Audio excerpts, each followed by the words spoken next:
da Associação Tocando em Frente, o canal onde você encontra diversos livros com acesso fácil e gratuito. Inscreva-se, curta, compartilhe. Vamos à leitura?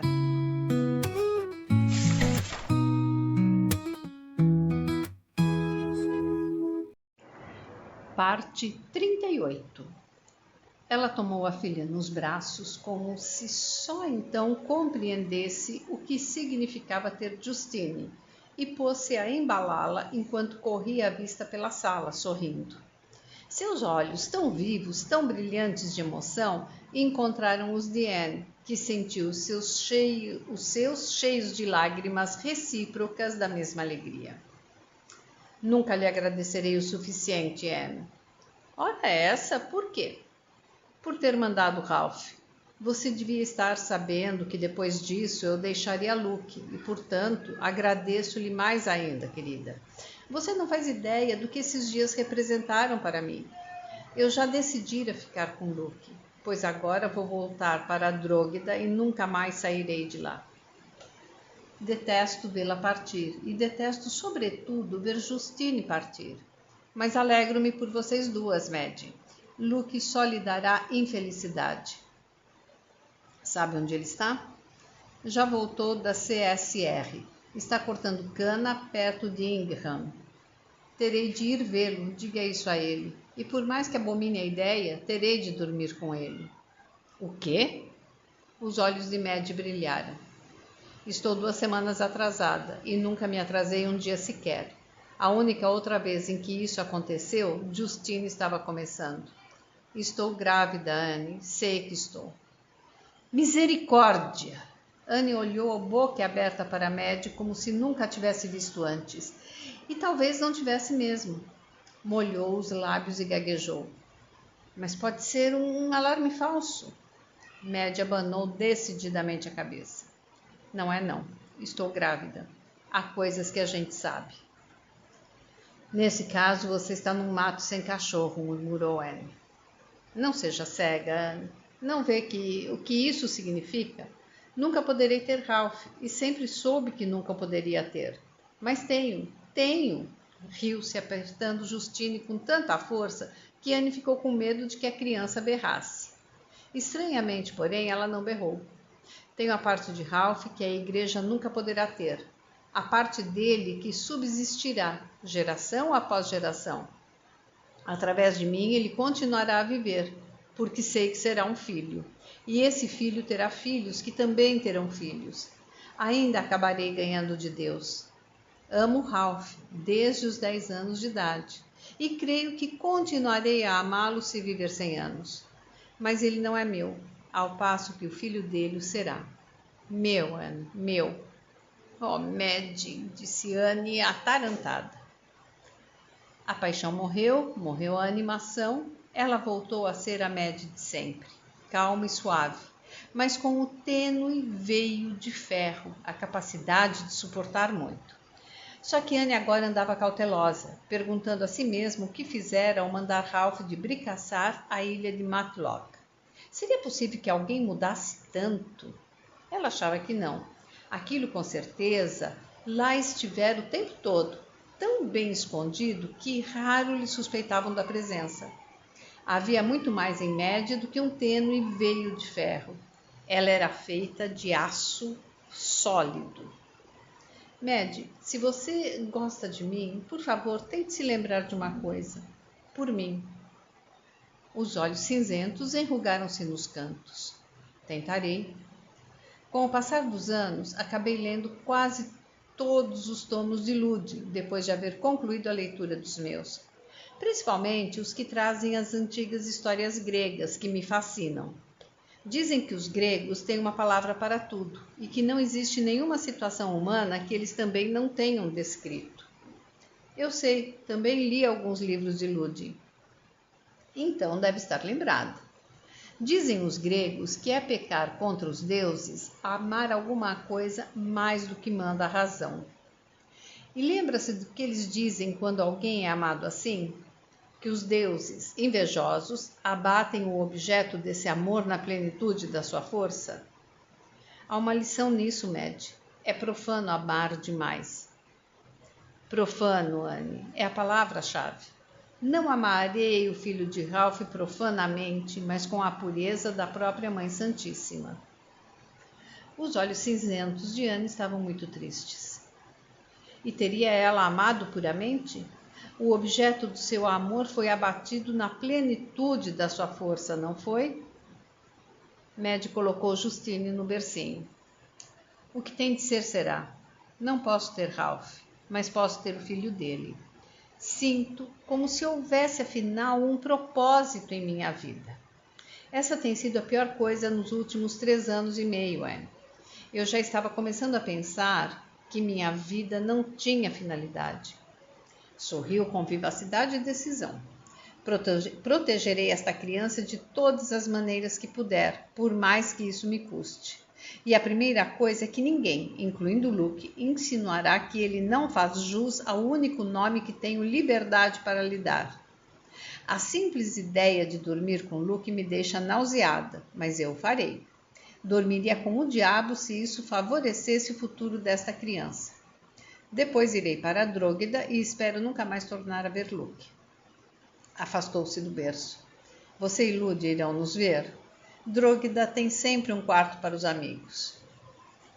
Uma vez por ano, por quantos anos você nos quiser.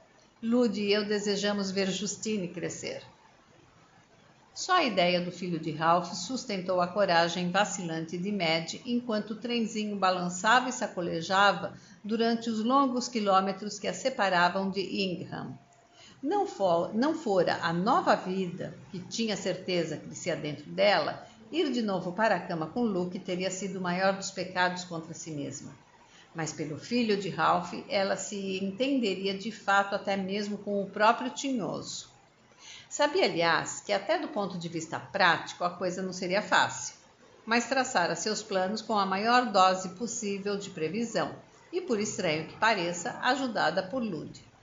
Não pudera esconder muita coisa dele, que além de ser demasiado astuto, era o confidente habitual de Anne. Ele olhara com tristeza para Maddie, sacudira a cabeça e passara a dar-lhe alguns conselhos excelentes. Claro está que a verdadeira finalidade da sua missão não fora mencionada, mas Lud estava tão acostumado a somar 2 mais 2 quanto a maioria das pessoas que têm o hábito de ler tomos maciços. Você não quererá dizer a Luke que vai deixá-lo quando ele estiver caindo de cansaço, depois do corte da cana, principiou Lud delicadamente. Será muito melhor apanhá-lo de bom humor, não lhe parece? Pois então, veja-o no sábado à noite, ou no domingo da semana em que ele tiver sido escalado para cozinhar. Segundo se diz por aí, Luke é o melhor cozinheiro do circuito dos cortadores. Aprendeu a cozinhar quando era aprendiz de tosqueador, e os tosqueadores têm o paladar mais exigente que os cortadores. Isso quer dizer que a cozinha não o derruba, entende? Provavelmente acha o trabalho do fogão tão fácil quanto desviar-se de um tronco de árvore que vai cair. Esse, portanto, é o jeito, Maddie. Dê-lhe a notícia quando ele estiver realmente bem, depois de uma semana na cozinha do acampamento. Maddie tinha a impressão ultimamente de que andavam bem longe os dias em que costumava corar. Sustentou com firmeza o olhar de Lud, sem que o seu rosto se avermelhasse. Você poderia descobrir para mim a semana em que Luke cozinha, Lud? Ou haverá um meio pelo qual eu possa descobri-lo, se você não puder? Isso é canja, disse ele jovialmente. Tenho o meu sistema particular de informações. Deixe comigo.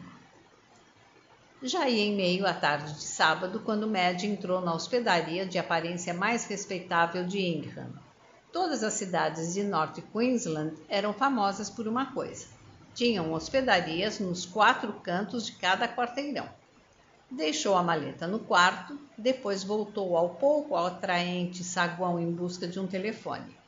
Achava-se na cidade um time da liga de rugby, que se preparava para um jogo-treino antes da temporada, e os corredores estavam cheios de jogadores seminus, completamente bêbados, que lhe saudaram o aparecimento com gritos e palmadinhas afetuosas nas costas e mais embaixo.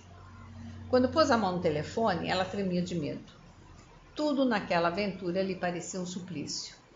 Mas apesar da algazarra e dos rostos bêbados que avultavam à sua volta, obteve uma ligação para Browns, isto é, a fazenda em que a turma de Luke estava cortando cana, e pediu que lhe dessem um recado.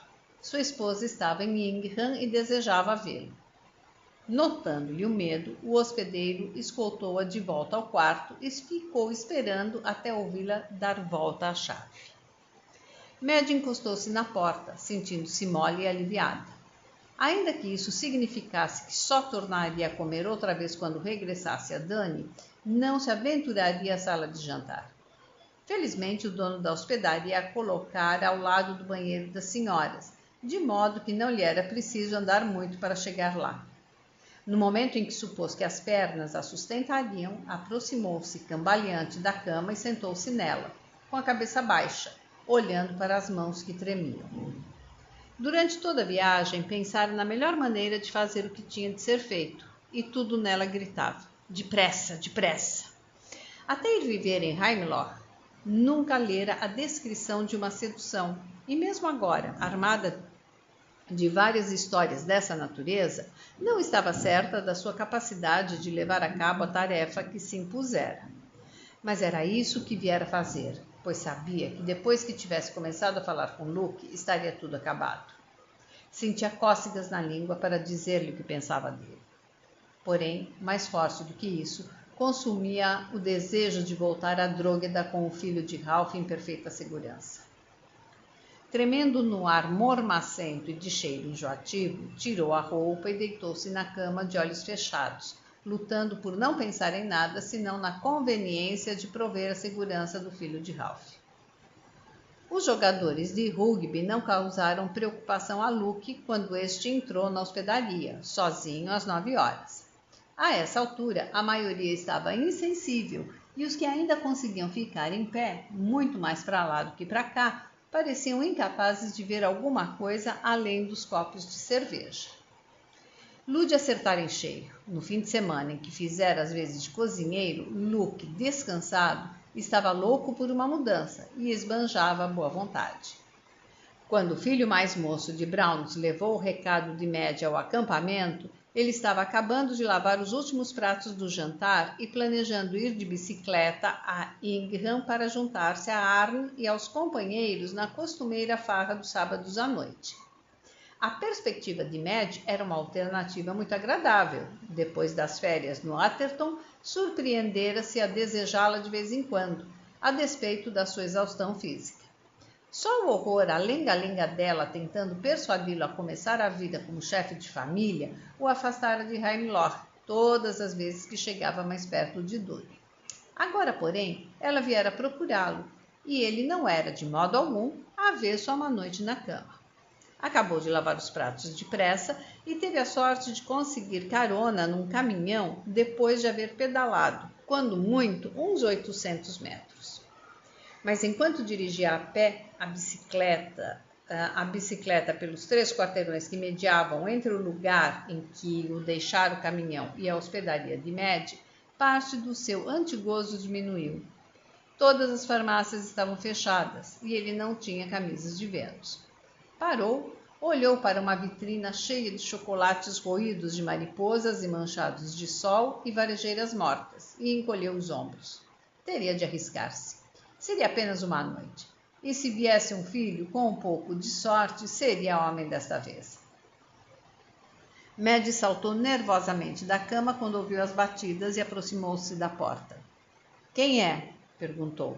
— Luke — chegou-lhe a voz. Ela virou a chave, entreabriu a porta e foi postar-se atrás da folha quando Luke a abriu mais. Assim que ele entrou, Madge bateu a porta e ficou olhando para ele. Ele olhou para ela, para os seios maiores, mais redondos, mais sedutores do que nunca, cujos mamilos haviam perdido o tom rosa pálido e assumido uma cor vermelho escura por causa do bebê. Se ele estivesse precisando de estímulos, aqueles seriam mais do que adequados. Ele estendeu os braços, pegou-a e carregou-a para a cama. Ao romper do dia, ela ainda não pronunciara uma palavra, embora seu contato o houvesse acolhido de um modo que despertara nele um desejo febril que ele nunca experimentara antes.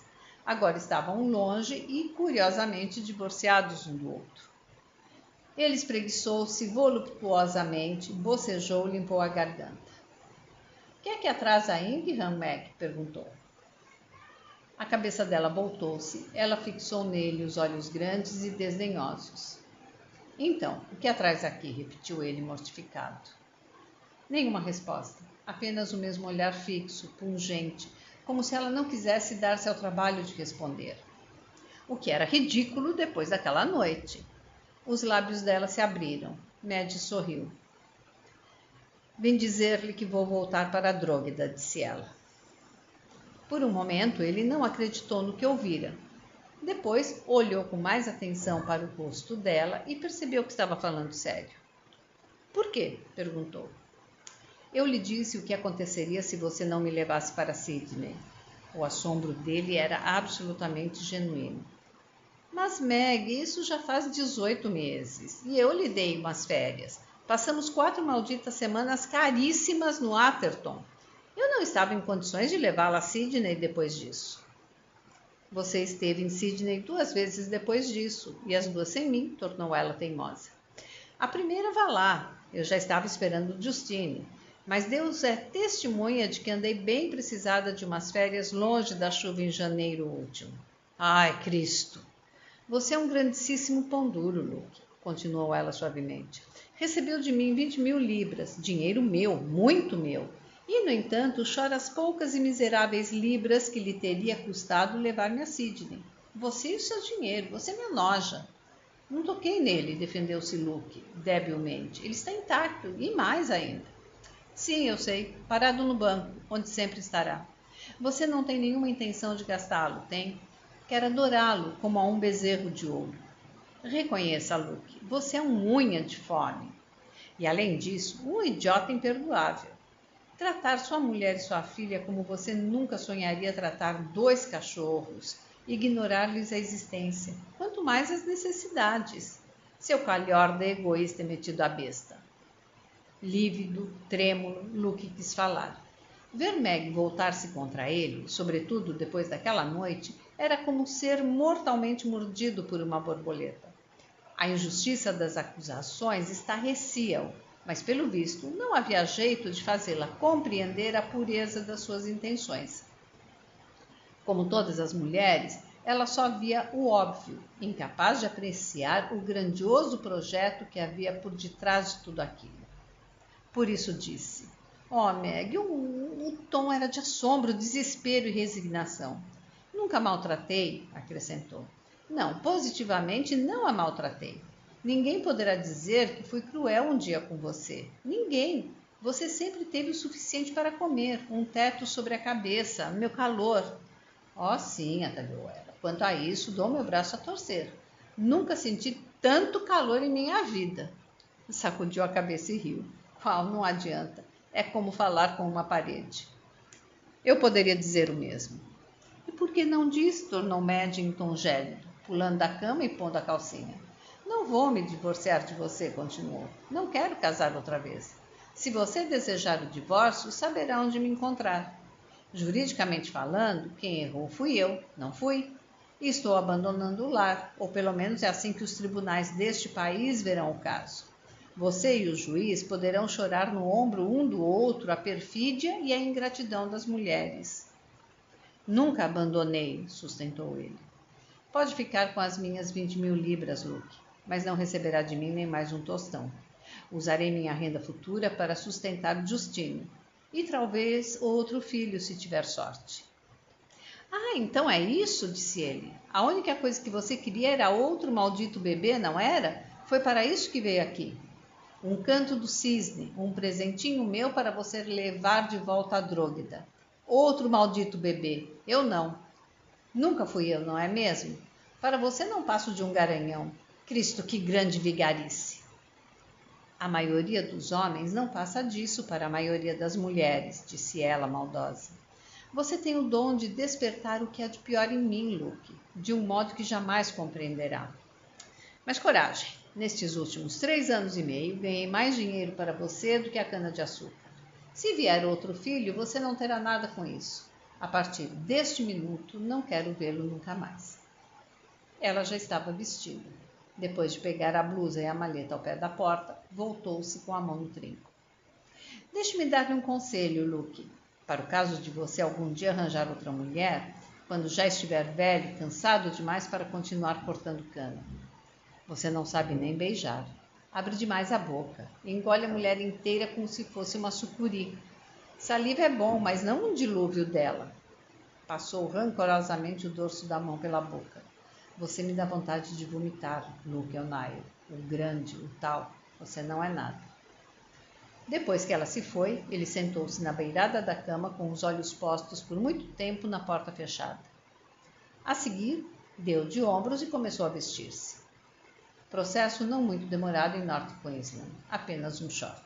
Se apressasse, ainda voltaria de caminhão para o acampamento com Arno e os rapazes. O bom e velho Arno, querido e velho companheiro. Quanta tolice havia num homem. O sexo era muito bom, mas os companheiros de um homem eram outros 500.